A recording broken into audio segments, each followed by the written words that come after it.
Este es un circuito dimmer. En este circuito lo que vamos a hacer es tener una corriente de mantenimiento que va a ir hacia el gate. Al momento de alimentar el gate se va a cerrar el circuito y esto va a permitir que fluya corriente hacia la carga, que en este caso va a ser un foco de 120 volts a 40 watts. Entonces, al momento de tener una corriente de mantenimiento alimentando al gate, vamos a poder regular el voltaje que está pasando a la carga mediante un potenciómetro, el cual nos va a poder permitir fijar a qué intensidad de luz queremos nuestro cero en la carga, nuestro cero voltaje en la carga, y en base a esto poder regular en base a conforme vaya bajando la intensidad de luz, cómo vaya incrementando el voltaje que pasa a la carga. Entonces vamos a tener tres estados: apagado, a la mitad de la carga, que van a ser 60 volts aproximadamente, y por completo, que van a ser los 120 volts. Entonces, aquí podemos observar mejor el circuito. Tenemos un potenciómetro de 500 kiloohms, una fotorresistencia en serie con el potenciómetro, y a esta fotorresistencia llega el DIAC que va al gate, y aquí vamos a tener nuestra corriente de mantenimiento fluyendo, un capacitor de 0.1 microfaradios que va a la terminal 2 y a la terminal 1 del diodo 1 del triac, una resistencia de 1 kilo ohm. Y en paralelo tenemos una resistencia y un capacitor. La resistencia es de 39 ohms y un capacitor de 0.1 microfaradios. Estos capacitores son para 240 volts debido a que, como le estamos alimentando a corriente alterna, seguro van a fluir 120 volts en su máxima condición. Entonces se necesita este tipo de capacitores para que aguanten el voltaje que van a tener. Esto está conectado a los 127 volts y aquí está nuestro foco de 120 volts de 40 watts.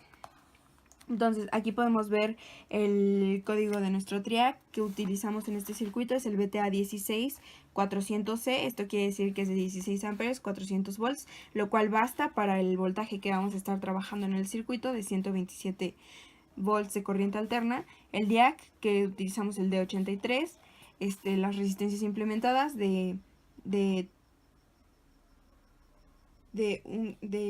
es de 1 kilo ohm, 500 kilo ohms en el potenciómetro. Esto nos permite regularla, 39 ohms, y los dos capacitores de 0.1 microfaradios. Entonces, como ya les dije, el voltaje entre el gate y T1,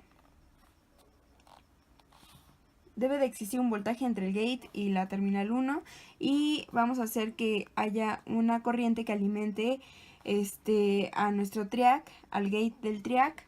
El triac son dos diodos, entonces al alimentar el gate vamos a permitir que se cierre el circuito y que la corriente circula y encienda el foco.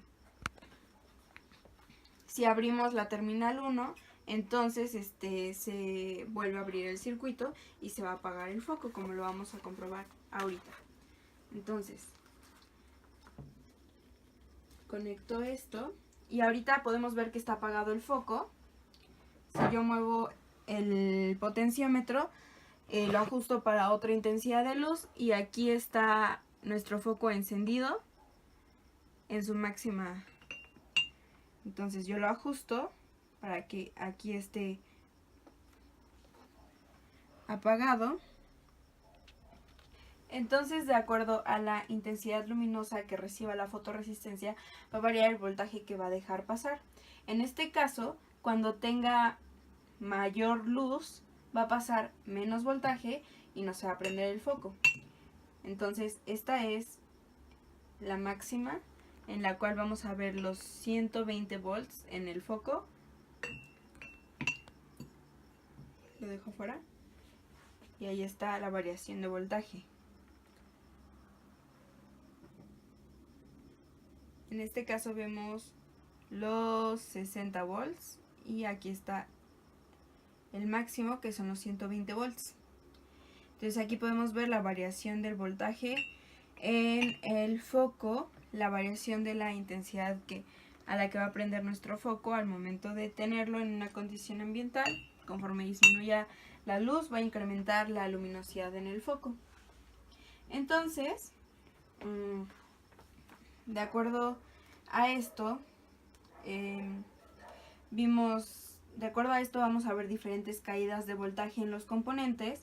En el caso de tenerlo con la máxima intensidad luminosa, en los capacitores, en este capacitor vamos a ver una mayor cantidad de voltaje, aproximadamente 120. En una intensidad media vamos a ver 63, y en una intensidad alta vamos a ver muy poco voltaje, aproximadamente 1 volt.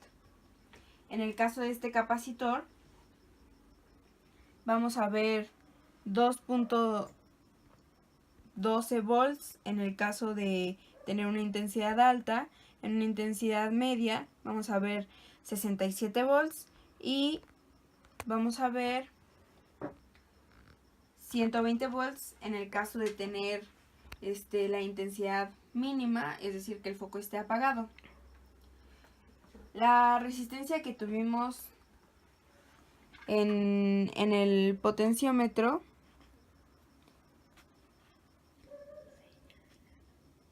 la resistencia que tuvimos en este potenciómetro fue muy baja, de 83 ohms, perdón. Y también nuestra fotorresistencia tenía una caída de voltaje de 15 volts en esta condición, cuando el foco está apagado. Cuando el foco tiene una intensidad media, tiene una caída de 12 volts.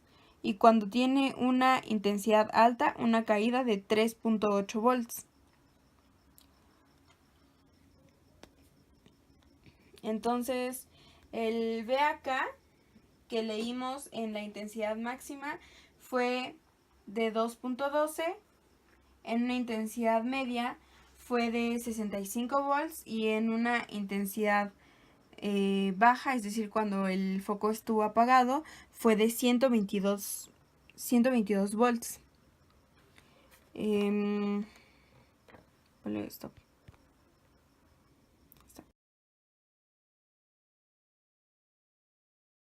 A continuación explicaré la teoría del circuito elaborado, el cual, como podemos ver, es este de aquí.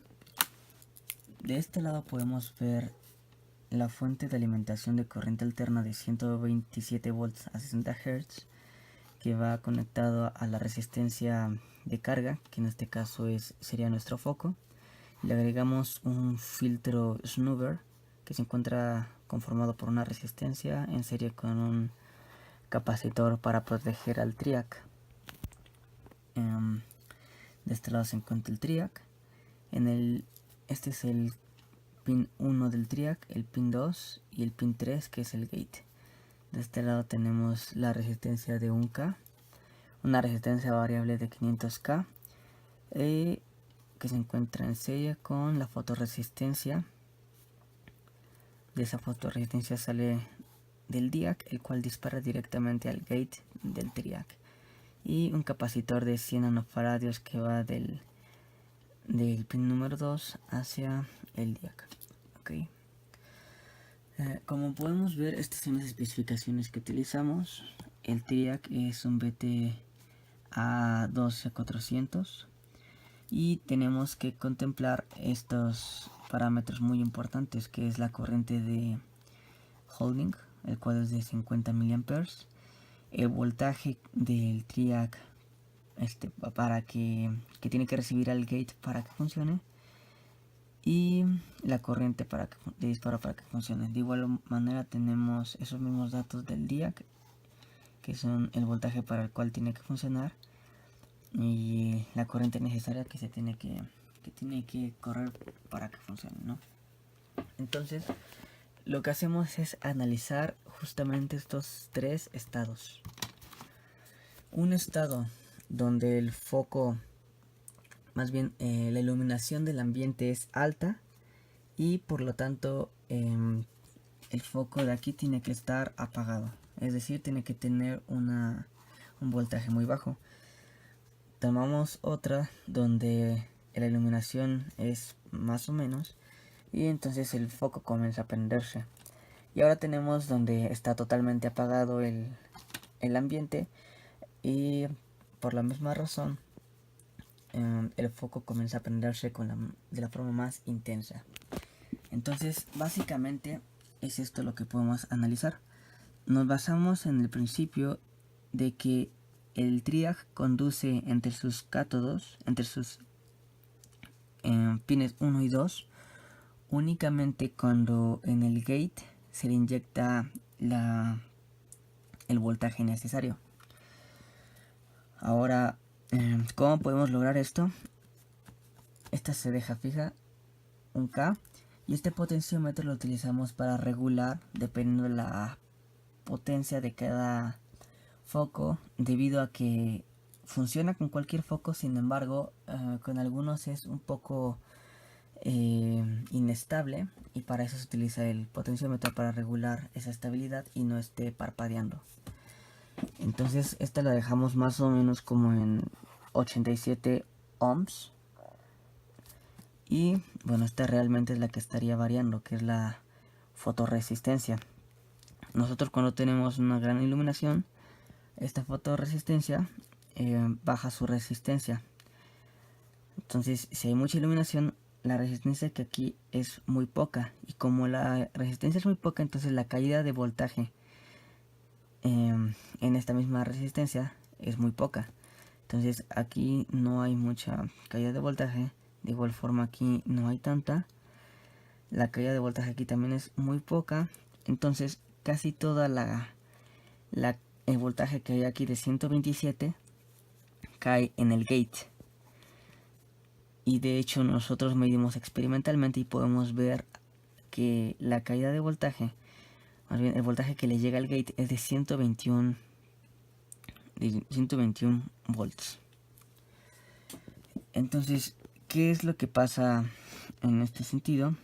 Podemos ver que la diferencia de potencial entre el gate y T1, que es nuestra referencia, la referencia del gate, es muy poca, ya que el T1 tiene un voltaje de 122.8 volts y el gate de 121.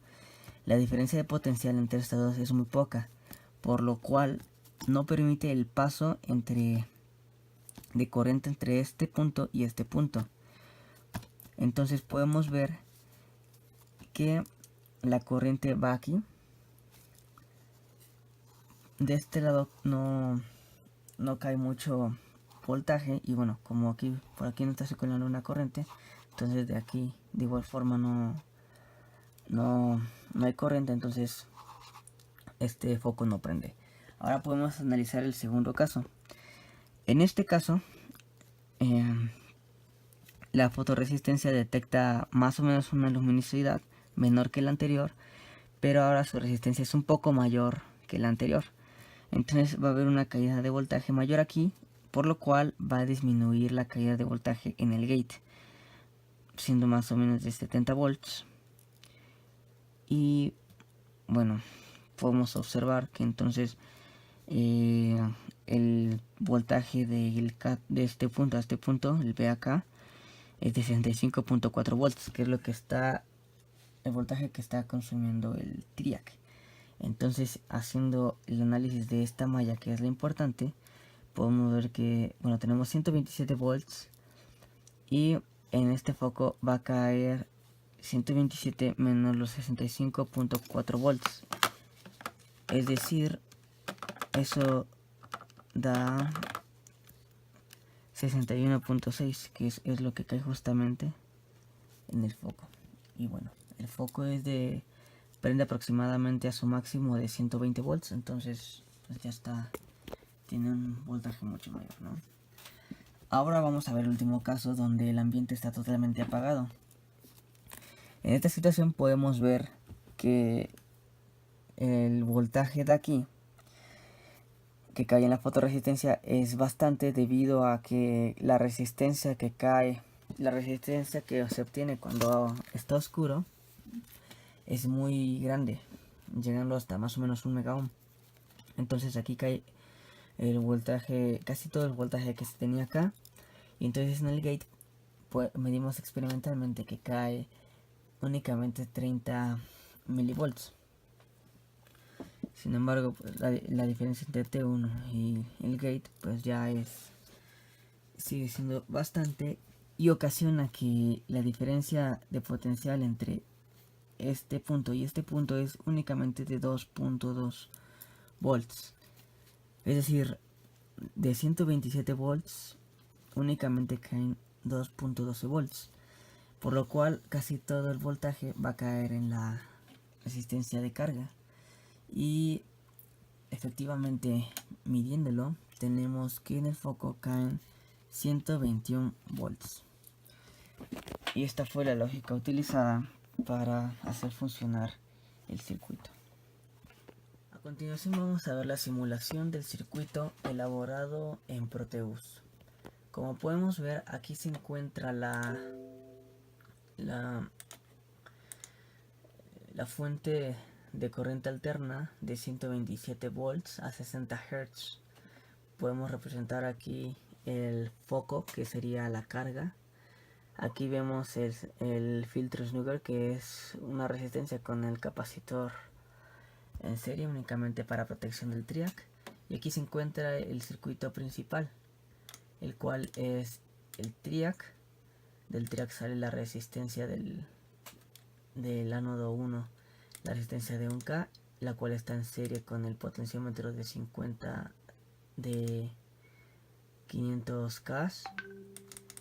De este lado podemos ver que está en serie con la fotorresistencia, el cual a su vez está en serie con el diac, y el cual va a la entrada del gate del triac.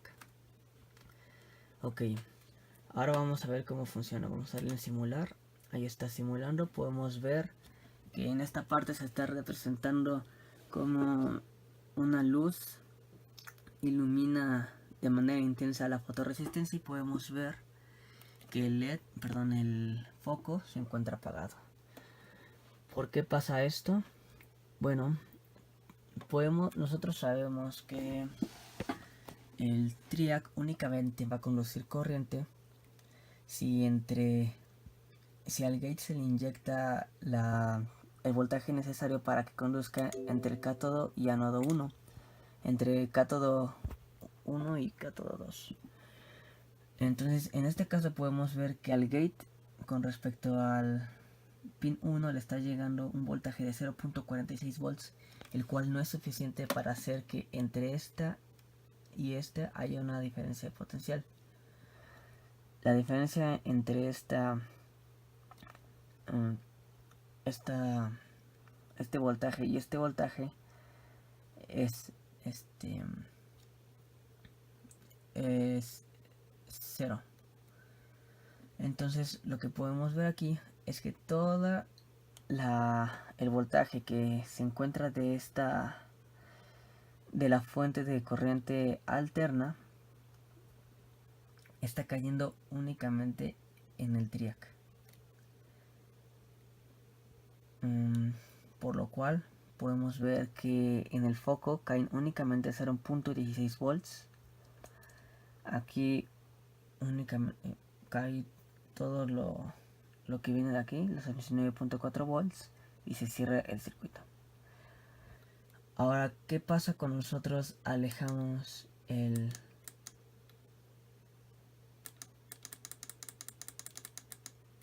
la lámpara? Ok, aquí vemos que aquí ya no le está llegando la luz y la lámpara se encendió. Podemos ver que ahora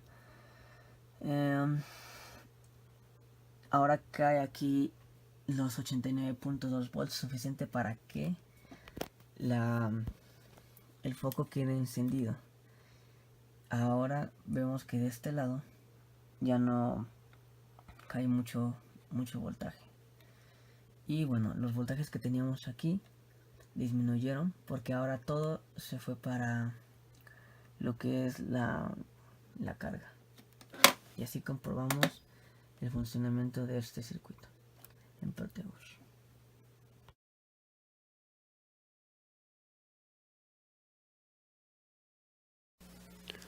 Este tipo de circuitos puede aplicarse para diversas situaciones.